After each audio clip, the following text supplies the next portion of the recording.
Bu, tək bir insanın inadının bütöv bir kəndin taleyini necə dəyişdirdiyinin və mümkünsüz görünən bir xəyalın necə gerçək olduğunun hekayəsidir. Baxın, elə başlanğıcdakı bu güclü fikir bütün hekayənin demək olar ki, özətidir. Bu itkilər haqqında deyil, bu peşmançılıq haqqında deyil, bu inadla, ümidlə sona qədər getmək haqqındadır. Gəlin elə bu hekayənin başladığı o yerə, o mərkəzə gedək.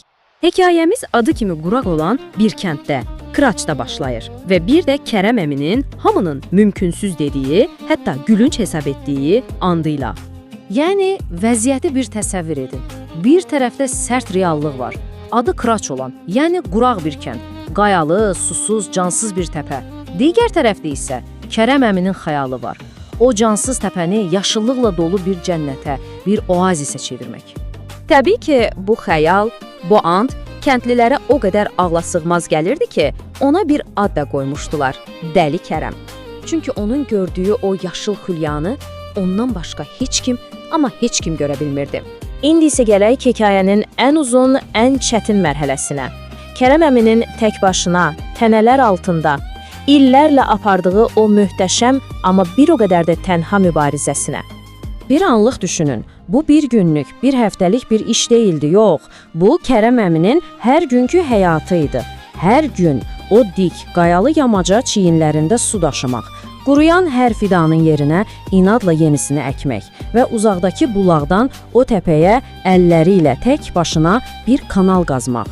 Və bu mübarizə 1-2 il yox, 10 illiklər çəkdi. Birinci il əlləri çatladı, beli büküldü, amma dayanmadı. 5-ci ildə ilk bir neçə fidan güclə də olsa kök atdı. 10 il keçdi, tənələr hələ də davam edirdi, amma təpədə zəif də olsa bir həyat işartısı var idi. 20 il sonra o daş yığınının yerində kiçik bir meşəlik yaranmışdı. Amma bütün bu müddət ərzində bilin, onu o fiziki yorğunluqdan daha çox incidən bir şey var idi. Ətrafındakilərin, kəndlilərin bitməyən sözləri, tənələri.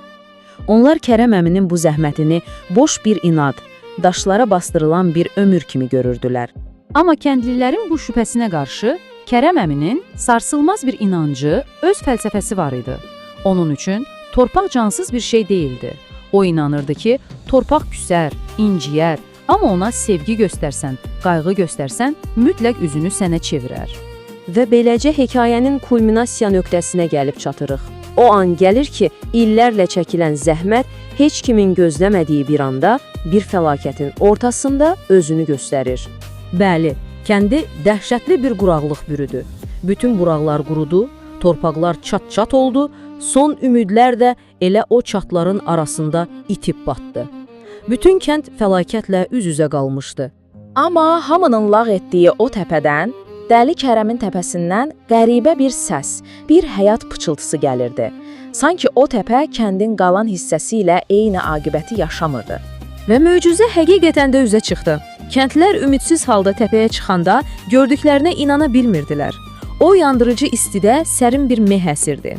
Kənddə çoxdan unudulmuş quş səsləri gəlirdi və ən əsası şırıl-şırıl axan bir bulaq. Kərəm əminin illər öncə əlləri ilə qazdığı o kanal torpağın altında bir su mənbəyi yaratmışdı. O təpə bir oazisə dönmüşdü. Gəlin indi fokusumuzu Kərəm əminin özünə və onun o kəndə qoyub getdiyi o möhtəşəm, o yaşıl mirasa çevirək. Kəndlilər təpənin zirvəsinə çatanda Kərəm əmini gördülər. O, əkdiyi ən böyük ağacın kölgəsində sanki öz xəyalının gerçəkləşdiyini seyr edərək sakitcə dünyadan köçmüşdü. O, fiziki olaraq getmişdi, amma arxasında çox güclü bir mesaj buraxmışdı. Sanki deyirdi ki, mən bura sadəcə ağac əkmədim, mən bura ümid əkdim. İndi siz bu kölgədə oturun, amma bir şeyi heç vaxt unutmayın. Təslim olmaq uduzmağın tək yoludur. Və beləcə, kənd həm sözün əsl mənasında, həm də məcazi mənada dəyişdi. O gündən sonra Kıraç kəndinin adı bir daha Kıraç olmadı. Adı o möcüzənin şərəfinə Yeşil təpə, yəni Yaşıl təpə qoyuldu. Kərəm əminin hekayəsi burada bitir, düzdür, amma onun mirası olan dərslər əslində indi başlayır. Gəlin görək bu hekayədən biz özümüz üçün hansı dərsləri çıxara bilərik. Birincisi inamdır. Baxın, bu hekayə bizə öyrədir ki, əsl iş, əsl mübarizə hamı sənə mümkünsüzdür deyəndə başlayır. İnanc məhz o nöqtədə öz yoluna davam etmək cəsarətidir. İkinci dərs isə səbirdir. Amma elə belə passiv bir şəkildə gözləmək deyil, yox. Kərəm əminin səbri kimi aktiv, yaradıcı bir səbirdən söhbət gedir. Gözləyərkən hər gün o daşın üstünə bir daş da qoymaqdır. Və son olaraq, hekayənin mərkəzindəki o möhtəşəm metafora. Səy bir toxuma bənzəyir. Əvvəlcə o torpağın altında görünməzdi. Heç kim fərqində deyil. Amma zamanla o kiçik toxum elə bir gücə çevrilir ki, ən sərt daşı belə yarıb keçə bilir. Və bu təhlili sizi biraz düşünməyə vadar edən bir sualla bitirmək istəyirəm. Bir düşünün, sizin həyatınızda hansı qıraç var? Hansı quraq təpə, hansı mümkünsüz görünən hədəf sizin ilk ümid toxumunuzu əkməyinizi gözləyir?